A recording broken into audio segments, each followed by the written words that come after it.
ৰাজ্যৰ বিভিন্ন প্ৰান্তৰ সমান্তৰালকৈ দিয়ক সমজিলা আয়ুক্ত কাৰ্যালয়ৰ উদ্যোগত কাকজান মহাবিদ্যালয়ৰ প্ৰেক্ষাগৃহত বিশ্ব বৰেণ্য শিল্পী ডক্টৰ ভূপেন হাজৰিকাৰ বছৰজোৰা জন্ম শতবাৰ্ষিকী উদযাপন কৰা হয়।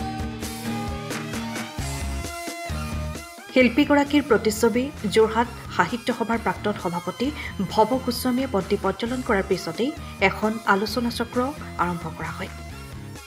সমজিলাৰ আয়ুক্ত মৃগেন নৰহে আদৰণি ভাষণ প্ৰদান কৰাৰ পিছতে কাকজান মহাবিদ্যালয়ৰ অধ্যক্ষ ৰশ্মিৰেখা শইকীয়াই শুভেচ্ছামূলক বক্তব্য প্ৰদান কৰে।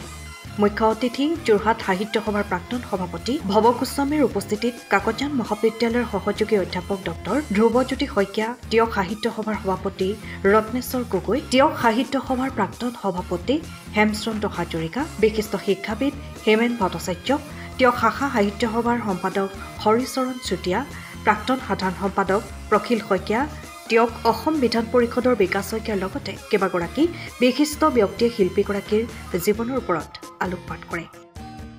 এদিনজোৰা কাৰ্যসূচীত বৰেণ্য শিল্পীগৰাকীৰ আধাৰত গীত আৰু নৃত্য প্ৰতিযোগিতাৰ আয়োজন কৰা হয়। অনুষ্ঠানৰ ৰাত ধৰে শিক্ষাবিদ জ্যোতিপ্ৰসাদ বৰাই। কাকজান কলেজৰ অডিটৰিয়ামত দিয়ক সমজিলা প্ৰশাসন আৰু অসম চৰকাৰৰ উদ্যোগত ভূপেন হাজৰিকাৰ 100 বছৰীয়া যিটো জন্ম শতবাৰ্ষিকী অনুষ্ঠান অনুষ্ঠিত কৰা হৈছে।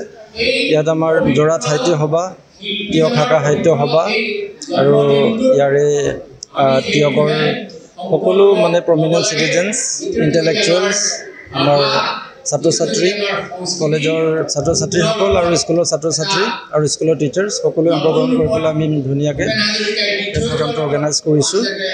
আৰু ডক্টৰ ভূপেন হাজৰিকাদেৱৰ যিটো জীৱন দৰ্শন, তেখেতৰ গান, তেখেতৰ গানৰ যিখিনি চৰ্চা, তেখেতৰ জীৱনৰ ফিলচফিৰ চৰ্চা, এই সকলোখিনি আমি চৰ্চা কৰিবৰ কাৰণে আমাৰ যোৰহাট সাহিত্য সভা, আমাৰ দিয়ক সাহিত্য সভা আৰু ইয়াৰ যিসকল প্ৰফেচাৰ্ছ ডক্টৰ ভূপেন হাজৰিকাৰ বিষয়ে কাম কৰিছে তেখেতসকলকো আমি ইনভাইট কৰিছোঁ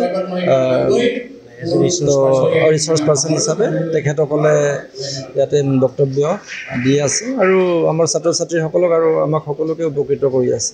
আৰু ইয়াৰ পিছত আমাৰ এটা কালচাৰেল প্ৰগ্ৰাম হ'ব। কালচাৰেল প্ৰগ্ৰামটো এণ্টাৰলি ডক্টৰ ভূপেন হাজৰিকাৰ যিটো গান আছে বা তেখেতৰ যিটো ৰচনা আছে তাৰ ওপৰতে এটা নৃত্য প্ৰতিযোগিতা আৰু ডেন্সৰ এটা কম্পিটিশ্যন অনুষ্ঠিত হ'ব। আছিলে। সময়ৰ খবৰ সময়ত পাবলৈ ফ'ল' কৰক টাইম অফ আছাম।